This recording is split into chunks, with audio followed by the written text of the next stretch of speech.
የከተማውን የነዋሪ ህይወትን ማሻሻል ሊቪንግ ስታንዳርዱን ማሻሻል ይሄን የከተማ ህይወት ከገጠሩ ህይወት ጋር ማስተሳሰር የገጠሩን ልማት አንድ ላይ ከከተማው ጋር አስተሳስረህ መሄድ መቻል ይሄ ነው ሀገር የሚቀይረው ማለት ነው። ጅማ አካባቢ ደግሞ ተራራማ አካባቢ የተሰራው ትልቅ ፕሮጀክት ሀይቁ ምናምን ሲታይ በቃ በጣም ነው ደስ የሚለው የምር በክልል ደረጃ ደግሞ እንደዚህ እየተሰራ መሆኑን ስታይ ደግሞ በጣም ከልብ ያስደስታል። ከታሪክ ጋር ደግሞ መዘመንና ውበቷን ጨምራ ስታያት ደግሞ ለየት ይላልና ረጅም ጊዜ ከ4 አመት በፊት ነበር ያየዋት አሁን ደግሞ ከ4 አመት በኋላ አምሮባት ቆንጆና ተውባ የበለጠ ለቱሪስትም ለነዋሪዎቿ ምቹ ሆና ይታያታል።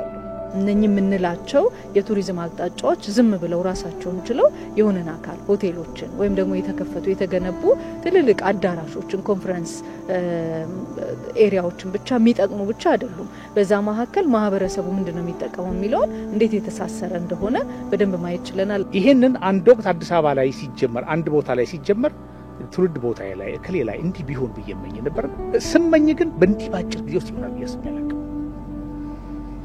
አሁን ጅማን የዛሬ 3 አመት መጥቻለሁ ኢንዱስትሪ ፓርክ ምረቃ ላይ መጥቼ ቀንቼባት ጽፌላት ይጃለሁ። አሁን ደግሞ እኔ እውነት ለመናገር ለልጆቼ አፌን ሞልቼ የምናገረው ከታሪክ መነሾ ለሌላው ሰው አፌን ሞልቼ የምናገረው ነገር አይቻለሁ።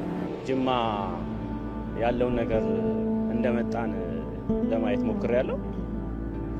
ያው ከዛ በቃ መናገር በጣም እውነት ነው መናገር እና ማየት ማመን ነው። እንዲህ ይሆናል ብዬ አልጠብቅም። ወደ አንድ በኩል ያዘነበለ ነበር ልማቱ በራሱ አሁን ግን የምታየው ነገር እጅግ በጣም የሚያምር ነው። አሳታፊ ነው ያደረጋቸው። አዲስ አበባ ሂውጅ ነው ፕሮጀክቱ በጣም ትልቅ ነው። ቀድሞ የተጀመረ ነው ብለህ የምትለው ነገር ነው። ፒያሳ ላይ የተሰራውን ታውቃለህ። ከዛም ደግሞ እየሰፋ እስከ ሲኤምሲና ከተማው እየሄደበት ያለው ነገር አለ። ጅማ እኮ አሁን ስታየው ከመሃል ከተማው እስከ ገጠር ኮሪደር ከመሃል ከተማ አሁን እስካለንበት ሰፈር ድረስ የገጠሩ ኮሪደር ልማትና የከተማው ኮሪደር ልማት ኢንቲግሬት ያደረገበት የተፋጠነበት የመሃል ያሁን የወንዝ ዳሩ የከተማው ፕሮጀክት ስታየው እጅግ በጣም ነው እንደ ሀገራችን የመጣንበት ጉዞ ያህል ደግሞ በቴክኖሎጂ በመዘመን በሌሎችም ጉዳዮች ኋላ ያስቀሩን ጉዳዮች አሉ። ዛሬ ላይ ለምሳሌ አዲስ አበባን ብትወስዳት በጣም የኮንፈረንስ ከተማ የመሆን እድሏ በጣም ጨምሯል። እንደ ሀገር እየተሰራ ያለው ነገር ከአዲስ አበባ ተነስቶ አንድ ሰው ወዴትም አቅጣጫ ቢሄድ አንድ ጎብኚ ይቆያል። የቆይታ ጊዜውን የሚያራዝሙ ነገሮች ነው። ወደ ጅማ ይምጣ በምስራቅ አቅጣጫ መሄድ በምዕራብ አቅጣጫ መሄድ በደቡብ አቅጣጫ መሄድ ያንን የቆይታ ጊዜውን ምቹ ሊያረጉለት የሚችሉ ስለዚህ የተሳሰረ ነው። አዲስ አበባን ብቻ በጣም አልመተን የለምቶ ሌላውን አካባቢ የዘነጋ አይደለም። ለልጆቻችን ተስፋ ጅማ ላይ አዲስ አበባ ላይ ጎንደር ላይ ወንጭ ላይ ሐላላ ላይ አይተናል።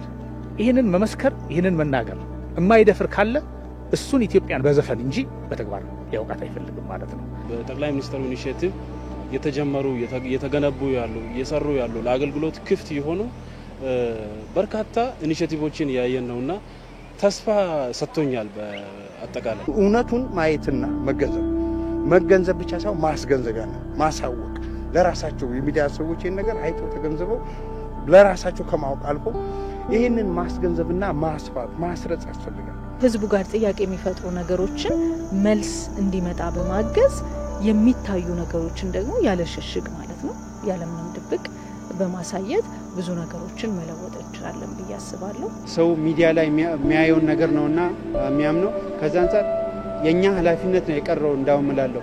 ምክንያቱም አጠቃላይ መንግስት ስራ ሰርቶ እያሳየ ነው እየሰራም ነው ባይናችንም እያየን ነው የቀረው የኛ ስራ ነው ሁላ ብያም ኢትዮጵያን አልገለጽናትም።